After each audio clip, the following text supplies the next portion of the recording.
Unexpected, and to some, inexplicable. It was the day that shocked the world. The editor of The Sun wept at conference that morning. But in one respect, Diana's last day was like any other. It was caught on camera. Diana was the biggest news story on Earth. She was followed by press photographers. They captured her life. I can't tolerate it because it's become abusive. And they'd be there at the death. Diana, being photographed by photographers, didn't kill her, fact. She'd given them a summer of sensational pictures. There was different bikinis every day. It was paparazzi heaven. So how did it end in tragedy on the streets of Paris? Tonight, exclusive pictures and the stories behind them from the men who took them on Diana's last day.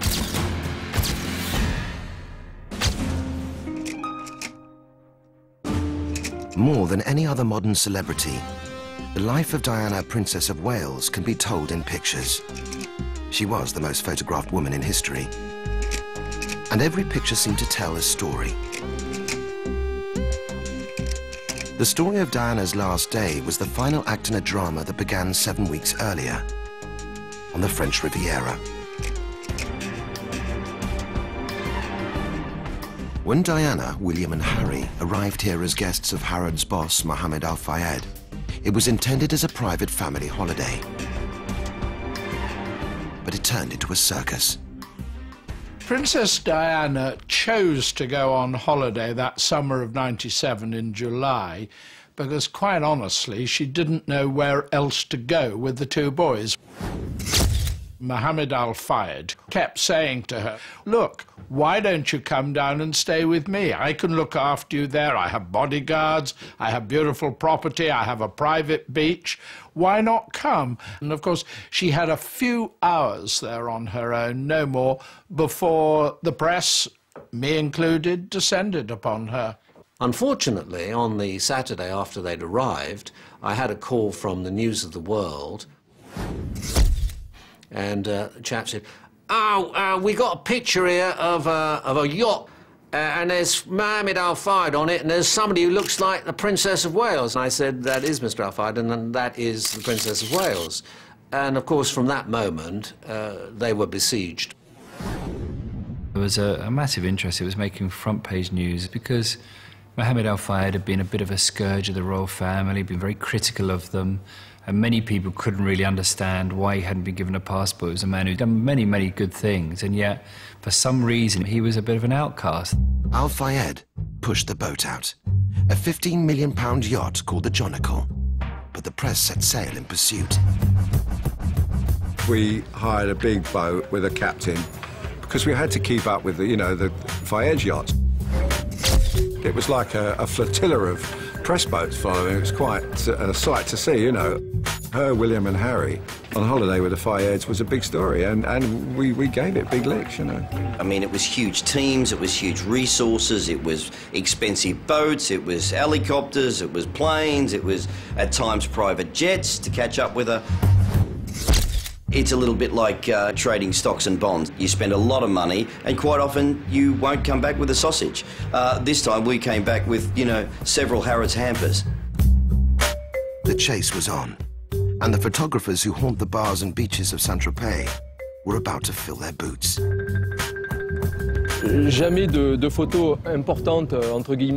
You've never seen so many historically important photos in so few contact sheets. There are lots of things here. There's love, there's tragedy, and all the different people who are going to meet. You've got Dodi Al Fayed, his father Mohammed, there's Diana, there's the future King of England, and there's Harry, his brother. It was a kind of show, really, a bit like Cannes. In the end, the French photographers had a bit of a whip round, and we sent her some roses. For the British photographers, too, it had been love at first sight. 17 summers and 1 million pictures earlier. This was July the 28th, 1980. First picture we published in The Sun of Lady Diana Spencer, and didn't know what she looked like till then. Most of the photographers had fallen in love with her. That shy Di thing, she was never shy, but she just occasionally put her head down to avoid the photograph, and she would squint up to see if there's a lamppost in front of her. And that sort of doe-eyed look come out, whereby this shy little girl who would squint up under her eyebrows. And she was quite sensational. You could hardly take a bad photograph of her. I arranged for her to be photographed at the nursery, and I chose some really nice light to photograph her in. And halfway through photographing her, I said, Arthur, you change it to where you want it. He said, no, can't change it. Look at her dress. I had no idea she wasn't wearing a petticoat. And when the sun came shining through, it was just a perfect picture, and that was a page one picture. It was the start of a fairy tale romance between the princess and the press. Together they travel the world on a 15-year photo call. It was fun at first, but the relationship went downhill. By the time they reached Saint-Tropez, it was on the rocks. One day, Diana decided she'd had enough. Suddenly, she strode down some steps very rapidly, got into a boat. And I remember picking the camera up, and she went, no pictures. So we looked as she wanted to come and speak to us. So she came over and she said, why are you here? So, because you're here, ma'am. And she said, William's told me that I should leave England and go and live out somewhere else. And that started to get me a bit stressed, because I thought, God, I don't want to be the reason why she's going to sort of go and live in exile. And then she suddenly said, the next thing I'm going to do is going to surprise you. She was tearful. She was obviously upset about something. And then I thought she would have gone back to the villa, slammed the door, and we wouldn't have seen her for the rest of the day. But then the next thing, jet skis came out, and she got on the pillion of Prince Harry, and she started posing and showing off and driving around. It was very peculiar. The snappers didn't know it, but it was the last picture show, and the princess's words would come back to haunt them. I've never forgotten that day. I've never forgotten the pictures. And when she said, you'll be surprised what happens to me, and that was in July, and the following month she was dead. It's summer 1997, and the most famous woman on the planet is on holiday with her 2 children and the world's press. It was here in 1997 on this pontoon that Diana would appear to all the photographers. It was especially attractive because she would change swimsuit every day, so we had lots of different Dianas. We had Diana with a life jacket, we had Diana in a red costume, Diana in a leopard skin costume. For me, it was extraordinary. For years, the princess's ease on camera had amazed everyone, even her own entourage. When I first met Princess Diana, she was already a huge celebrity. She had an instinct about publicity, which I know many politicians would envy. Diana certainly knew what made a good picture. The camera loved her, and obviously, from time to time, she loved the camera. Diana was a natural in meeting people. This sort of static greeting that most royals give, a handshake, and in the Prince of Wales's case, you know, if you've been here long. Diana took a totally different line here. There was this personal contact that actually people liked. Now, if they liked it, then the media liked it.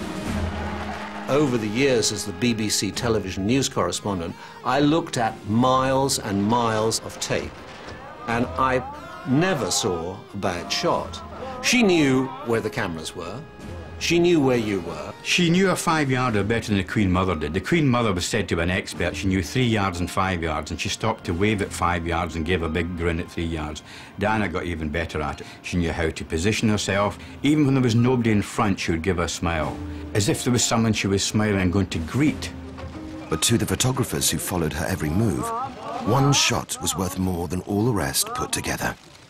Ever since Diana had divorced, no, ever since she had separated from Prince Charles, who's her boyfriend? Where's her boyfriend? Where's her next boyfriend coming from? Who is it? I mean, we had everything, you know, Will Carlin, Oliver Hoare, Hasnet Khan. The dream shot was the picture of her and the new man in her life. And when the dream shot finally came, it surprised almost everyone. I knew that something was in the air.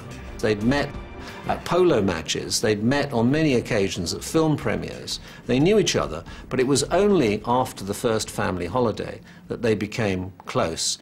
In all the fuss about his father, Dodi Al Fayed's presence on board had gone unnoticed by the watching press. But a romance had begun. Together, the couple visited the shops and restaurants of Saint-Tropez, and she even posed for a local artist. Elle est arrivée à minuit, et là, j'ai commencé. She arrived at midnight, and then I started to draw her. I put her over there, and Dodi Al Fayed was by her side because they'd dined together, and they were on their way to a nightclub. When I started to paint, I tried to do it with sensitivity because I felt many things within this magical woman. I wanted to show her spirit, to paint her with lots of colour, and the sea, which she loved. While I painted her, I played her the music from Out of Africa. She liked that music a lot. It's the last portrait of Lady Diana 6 weeks before she left us for eternity. The couple returned to the Med, this time alone. But their secret affair was about to become very public.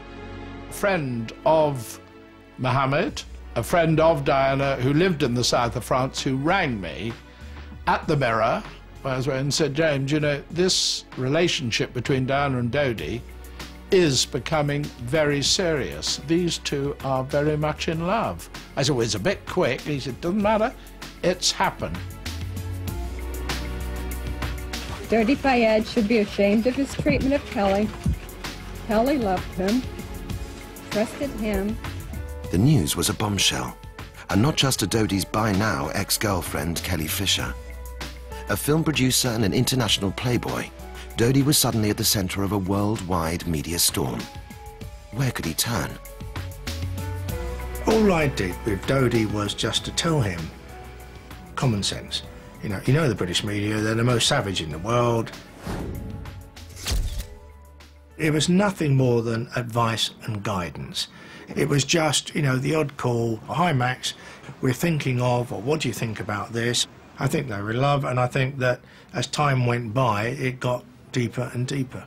Having broken the story that these two were in love, of course, that put the premium up on a picture of Diana and Dodi together, absolutely into stratosphere levels. And if you could get them, her in a bikini, and if possible, the two kissing, that was going to be worth a lot of money.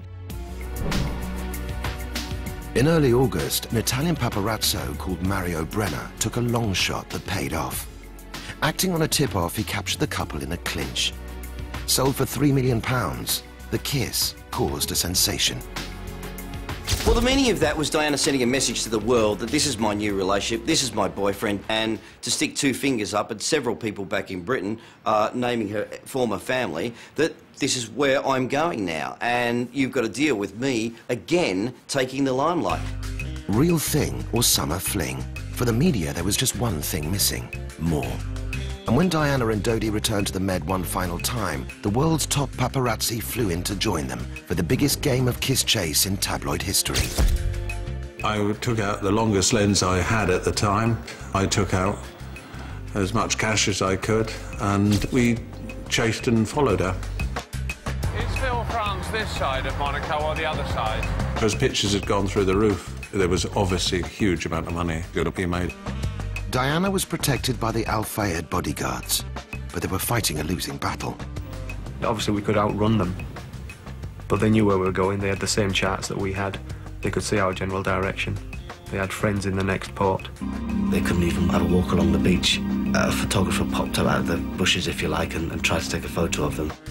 Feeding Frenzy came from the paparazzi, it came from The Sun, it came from The Times, The Telegraph, it came from the Financial Times, it came from Time magazine. I mean, it came from CNN. The fact of the matter is this was a global, massive story. It wasn't about just being the paparazzi, it was about everyone in the world of the media wanted a slice of this pie. Being chased was nothing new to Diana. By now, the princess was a one-woman industry worth millions of pounds a year for other people. Princess Diana was the biggest seller of tabloid newspapers that ever lived. Certainly when I started in Fleet Street 25 years ago, newspapers would regularly splash on crime or sort of major human interest stories, and then gradually I think the cult of Diana took over. And people started to realise that actually the cult celebrity could sell tabloid newspapers in big numbers. By the mid-90s, a new breed of paparazzo was stalking Diana through the streets of London. There's Kensington Palace. This stretch of road here would have been the most popular for the press. The barrier would go up, and then you would see the green Audi just nudging out onto Kensington High Street. No, I'm just going to have a look around now. Where are you? You would ring your compadre at the rear of KP and say Elvis has left the building. Mamma mia, get out of the way. Where we are now, this is it. This is absolute Diana territory. This is Harvey Nichols. Now we're coming into the heart of Knightsbridge, Harrods. Eacham Place. This is the absolute epicentre of Diana's world.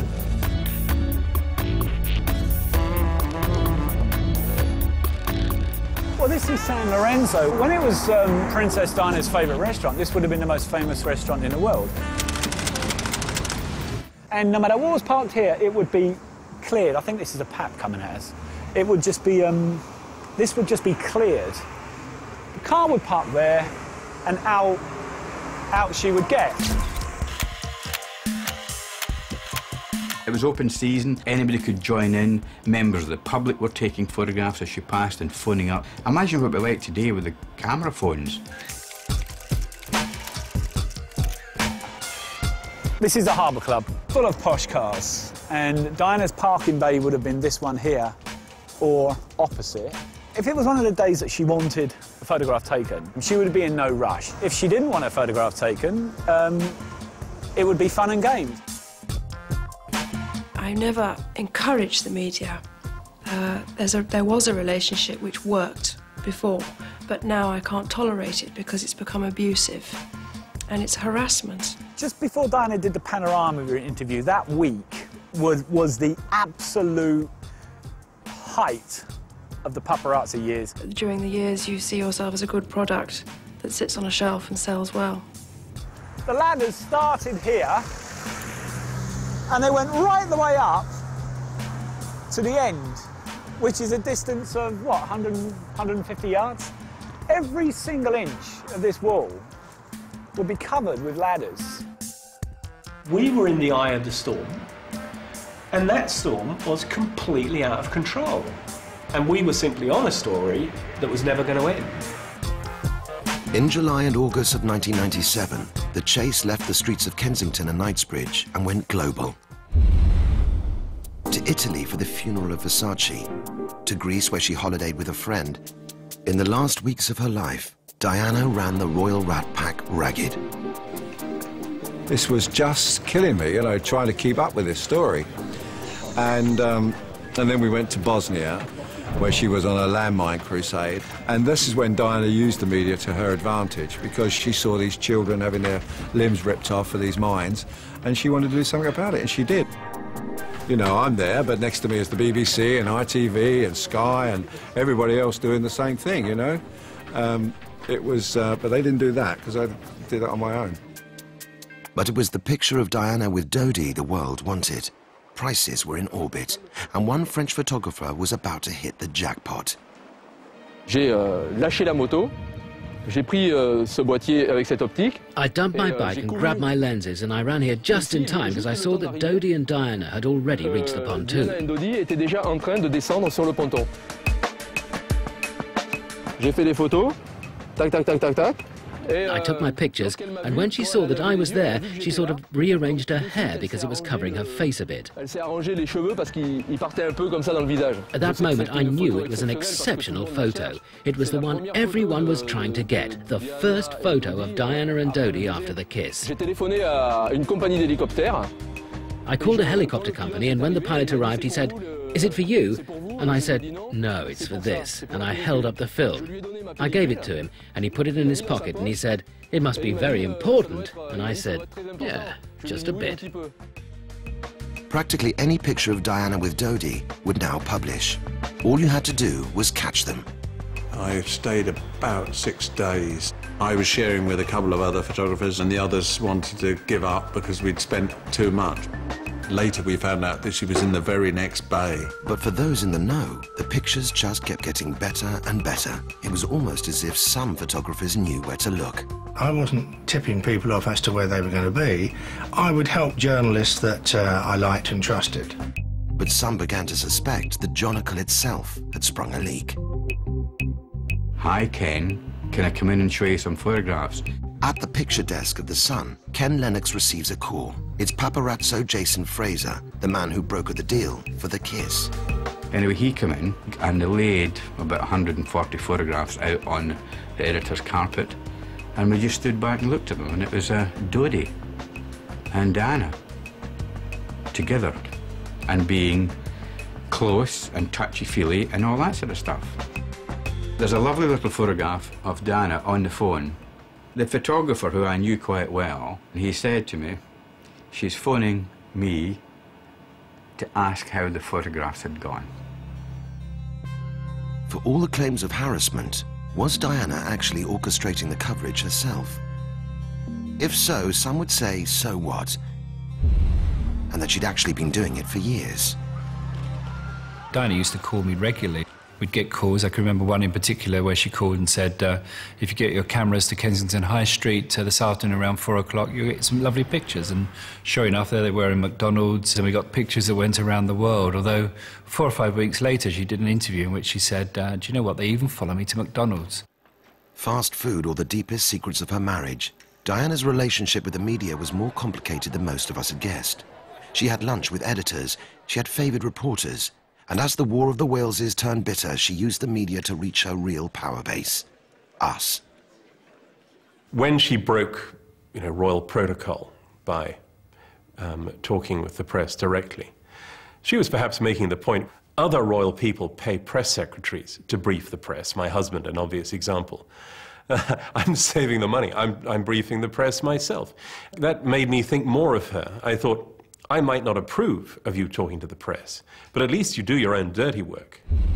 To make a former lover jealous, annoy the royals, or to show the world she was happy. Whatever the reason for the pictures, they're about to change. The idea is to spend one night in Paris, but the story is spinning beyond her control. What Diana didn't realise is, once you give all those great pictures, it's very hard to say, hold on a minute, guys, stop. The Princess of Wales was forging a new life with a new man. I mean, you tell me one editor in the history of journalism that says, hold on, guys, they've arrived in Paris, let's drop tools and go home. Bang, I'd be fired immediately. This story was not going to just stop when someone says, cut. That doesn't happen. This was just the start. Paris, city of love, home to the Eiffel Tower and the Arc de Triomphe, and the most determined paparazzi in the world.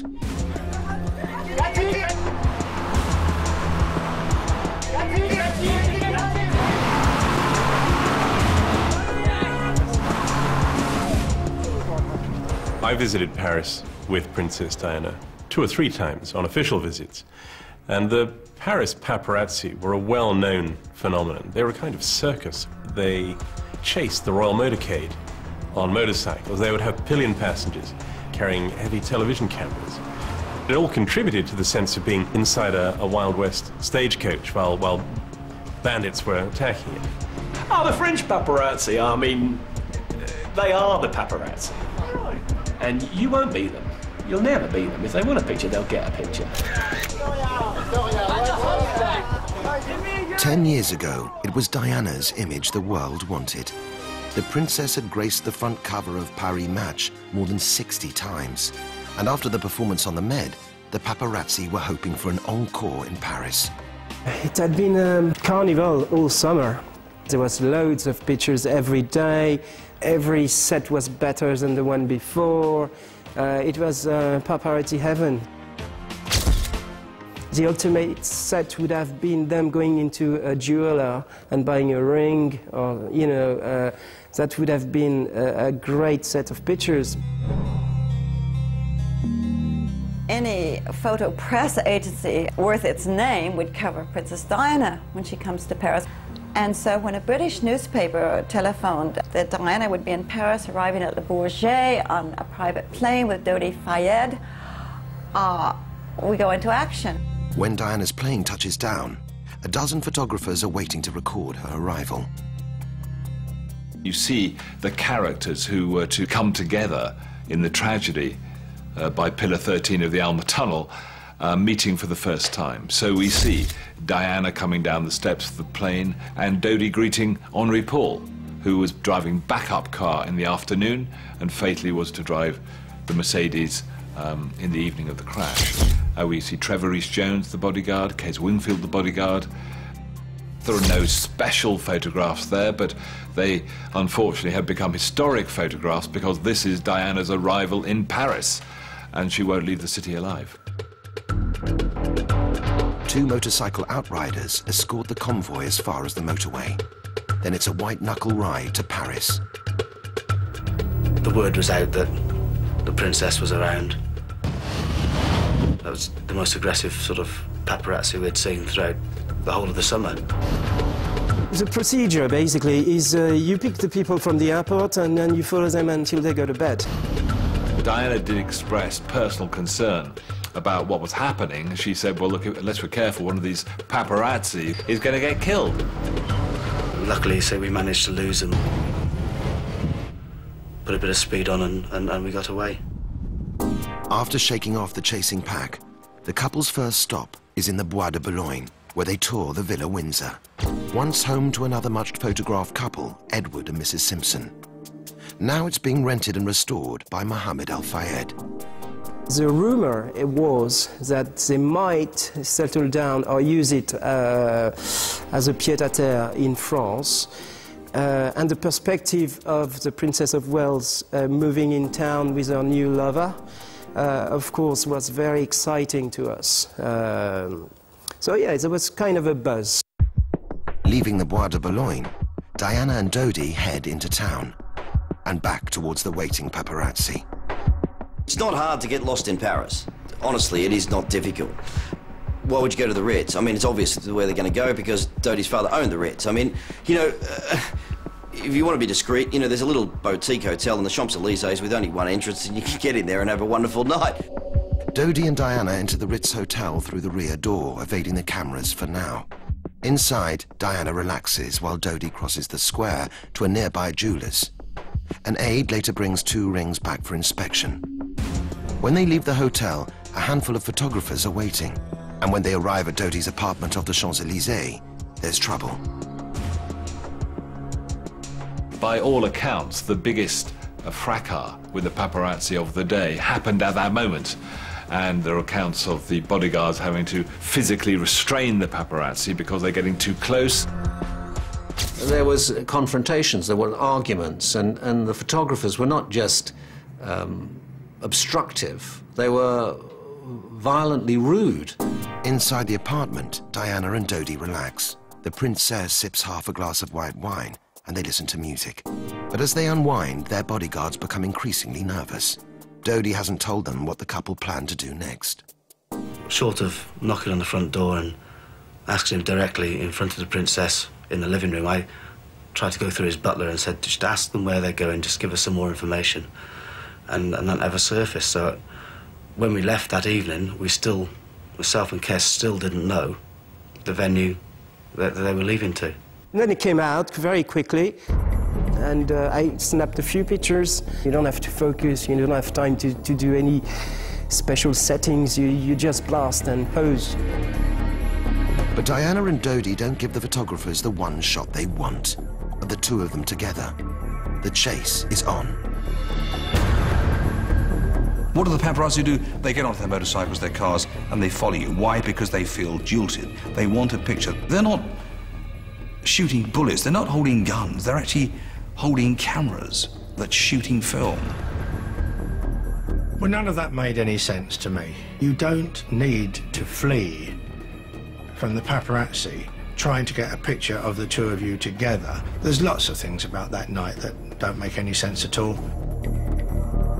A table's waiting at a fashionable restaurant, but unnerved by the chase, the plans change en route, and the couple head back to the Ritz. but the staff aren't expecting them, and the photographers pounce. The most famous pictures of the night, when they're alive, or taken at their arrival at the Ritz. Two photographers working for us took pictures of Dodi and Diana inside the Mercedes in the back seat. These pictures, in the end of the day, is the one I sold the most in my entire career, I reckon. And oddly enough, you cannot see Diana's face. But apparently all the magazines, you know, loved that pictures because he seemed to be worried. It's not like a fairy tale like Saint-Tropez, you know, the bikinis, the jet skis. That was to be recorded on camera, you know, completely staged. Well, this one is not, and you can tell that that's the real life. Diana leaves the car first, then Dodi a few seconds later. Still no two-shot. Yes, they could have posed, but what's the mantra of all photographers? Just one more, please. Just one more, please. And it doesn't end. At 9:50 on Saturday, the 30th of August, the cameras start to roll on Diana for the last time. There were no moving pictures taken of Diana on her last day in Paris, apart from the Ritz closed-circuit television. And in that closed-circuit television, we see the scenes immediately before the death of an icon. And there she was, not looking particularly happy, but icons aren't always happy, are they? If I'd seen that expression when I was in charge of her public life, there was a problem, and an explanation was required, something needed to be fixed. And my guess is that at that point she realized there was a plan here that was breaking down. Inside the lobby, the princess starts to weep. She was crying, and I think because she was upset was the main reason why Dodi flashed up at us when we came actually into the foyer of the Ritz. He said, how the f did you let this fiasco happen? And I didn't lose my temper, but I told him in the strongest terms that it wouldn't have happened if he'd have told us where we were going. By now, every duty photographer in Paris is on their way to the Ritz. Among them, Jacques Langevin, an award-winning photojournalist. He's covered some of the biggest stories in the world. Soon, he'll be part of one. In front of the Ritz, there was a bunch of journalists, sightseers, tourists. There were cars coming and going. I remember a lot of rubberneckers asking the photographers what was going on, what we were doing, who we were waiting for. Chasing Princess Diana! Also following the couple is SIPA photographer Nicolas Artsoff. He, like Langevin, will end the night behind bars. The photographers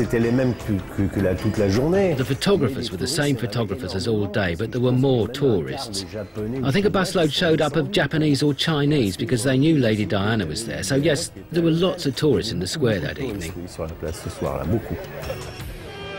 And inside the hotel, there's no escape from the public gaze. Once inside the Ritz, Dodi decided they should have dinner in the Espadon restaurant. They sat down, and people were staring at them. Well, people stare at beautiful people in Paris. It's part of our culture. And if you're a celebrity, they stare all the more. So they decided to go upstairs. While the couple retire to the Imperial Suite, downstairs the final player in the tragedy arrives. The acting head of Ritz Hotel Security, Henri Paul, chats to the bodyguards and staff before heading outside to assess the situation.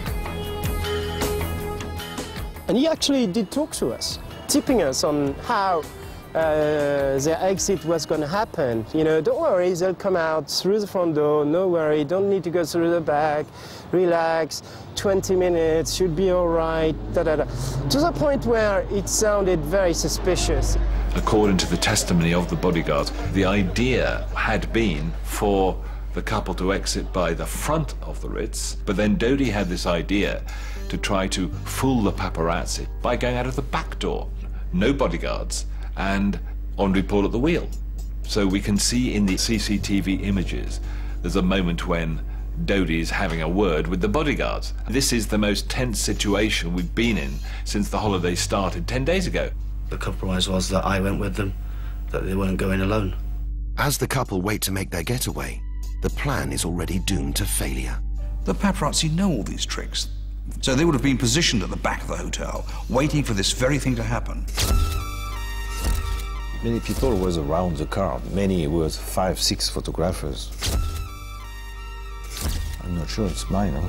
Because I don't remember what I did, because I never saw my picture, because all the pictures have been kept by police. And still, they still got the negative. Well, the photographs are typical paparazzi-style photographs, and they unfortunately have become the very last images of the group who were to die alive. At 12:20, Diana and Dodi speed away from the Ritz and into history. What is your view of what is now happening at the hospital? Well, I'm worried. At the news desk, at the Sun, there's every television service you can possibly get. And you could see the night duty people changing to higher ranking anchor people, and, you know, dressed in suits with dark ties. And you thought, oh, crikey, here we go. Stephen, I have to interrupt there because within the last few moments we have reports from Paris. The Diana, Princess of Wales. I haven't thought about it, Fran. I don't think about it, but it was very emotional. You were talking to people about it suddenly in the past tense, but not quite believe it. There was a surreal thing to it. How could the Princess of Wales die in a car crash? Nobody moved for quite some time, just stood there. It was just utter shock. And obviously one of the first questions we were asking about were the paparazzi, were they there, and how close were they? And there was a real feeling of foreboding in the office. The answer was close enough to be right in the frame. Qu'est-ce qui s'est passé? À un moment, il y a eu de plus en plus de policiers. Ils nous ont mis contre... Suddenly, there were more and more police, and then they put us up against the wall of the tunnel. Ils nous ont confisqué tout de suite. They confiscated all our photographic equipment immediately. Devant chaque photographe. There was one cop for each photographer, and we stayed like that for maybe 3/4 of an hour waiting. 3/4 d'heure à attendre. I think the pictures of the rather bedraggled-looking paparazzi in that minibus being taken away is one of the lasting images of the night, because suddenly the hunters become the hunted. The photographers outside the tunnel are starting to feel the heat. You could hear the passerbys, the tourists, oh yeah, it's a paparazzi, I knew that would have, you know, that was meant to happen. One of these days, I told you, these guys. This is not a time for recriminations, but for sadness. However, I would say that I always believed the press would kill her in the end. I drove to Paris and I arrived in the early hours of the morning in time to photograph the wreck. Already then, the atmosphere was pretty bad between the photographers and the public. It would appear that every proprietor and editor of every publication that has paid for intrusive... I went to the hospital and I couldn't get a cab. They saw my cameras around my neck and cabs were saying, oh, you're assassin, you're a killer. Has blood on his hands today.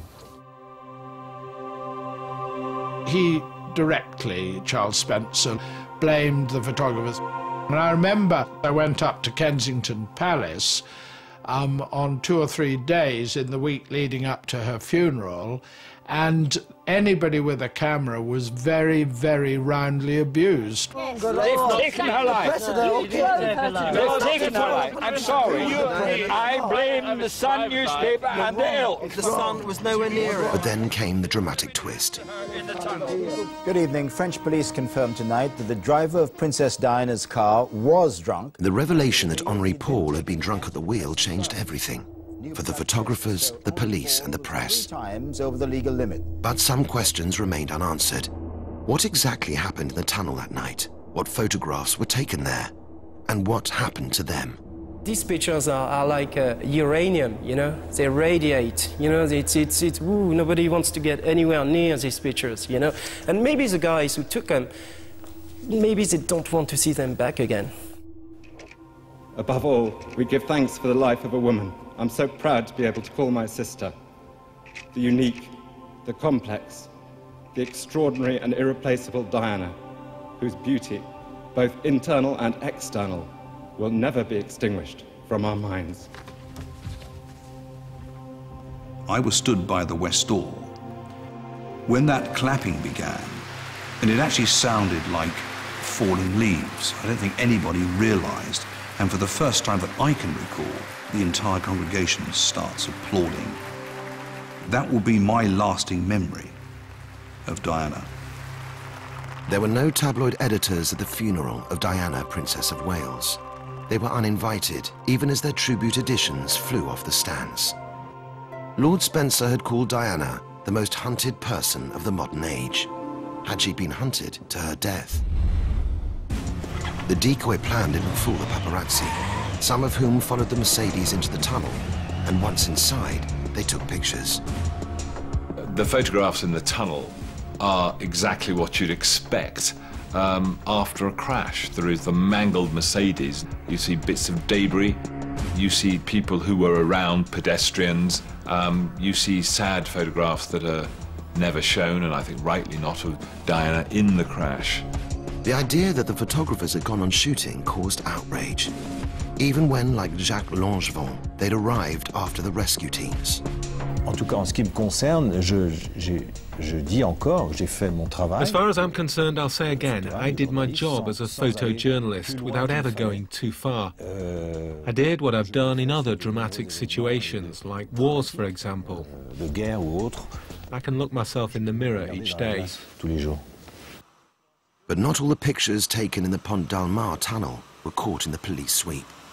Other images make it out, and within minutes of the accident, they're being offered for sale. I got the call at 3 minutes past midnight UK time. It shocked the living daylights out of it. I remember ringing editors when I said the Princess of Wales had been in an accident, all the Sunday newspaper editors, and they didn't believe me. They said, aren't you joking? We haven't heard anything on Reuters. Well, Reuters didn't know. The fact of the matter is I knew, because the pictures were on the way to me. At news desks and private residences across London, phones are ringing. About 10 minutes past midnight, I got a phone call from a photographer in Paris saying the Princess of Wales has been involved in a car crash. Dodi seems to be quite badly injured, but she is talking, so she's okay. He was selling me the exclusive pictures for one day for 3 million francs, £300,000. I was just minutes in bed and I said yes. It was her in the car, leaning on the front seat, looking very peaceful. She didn't look injured, and we were told at the time she'd broken a collarbone. As the rescue attempts continue, the offers come in. I had bidding from all around the world, editors from America, from the United Kingdom. I don't think I'll ever see more interest in any picture that's ever been seen in my lifetime. But as the news from Paris worsens, negotiations are called off. The pictures that were so valuable at midnight, by dawn, are unsaleable. The editor came in the morning and he said, what are you going to do to protect the paper from these photographs? That's what they were. You couldn't use them. They were toxic. As the hard drives were wiped and photos flushed from the system, some paparazzi felt hung out to dry. The very courageous editors worldwide, these very respectable men in, very expensive suits and chauffeurs, were so keen to get these pictures first. But as soon as the news arrived that the princess had died, no, we don't buy this thing no more. Please do erase all the emails and whatever conversation. I have nothing to do with that. I was at home sleeping. Thank you very much. After so many years in the spotlight, Diana had finally given a picture that couldn't be published. Instead, the accident ushered in a period of restraint and soul-searching. I felt huge responsibility for what happened, and I think everybody in the media did. And it's difficult because we knew the full story. We knew that Diana was helping newspapers, and the driver was drunk. But my view is if the paparazzi hadn't been following her, the car wouldn't have been speeding, and, the accident may never have happened. The death of Diana seemed a kind of watershed. The princes were left in peace to pursue their studies, and photographers confined to carefully staged photo calls. The paparazzi were treated like the plague, and magazines stopped printing people pictures that were taken in public. It slowed them down from the chase after glamour and celebrities for a while. Now it's back and forth, stronger than ever. There are more people magazines. I don't think it will ever end. People like to look at people. But it was Diana people like to look at most. And for some photographers, the celebrity age she'd helped them create could never be the same without her. The last time I photographed Princess Diana, I was waiting in Beauchamp Place for her to come out of Caroline Charles, the dress shop, and Diana came up behind me. She must have come out of a back entrance, tapped me on the shoulder and said, "Are you making enough money out of me?" And I said, "Not enough."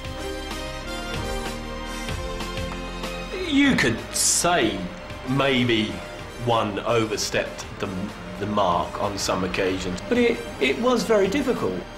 Diana was the biggest news story on earth. It left a vacuum that has never and will never be filled. There will never be that magic that Diana had. There will never be editors rushing to the machine to see the pictures coming in. I think Diana was a one-off, and I don't think we'll ever see the like of her again, no.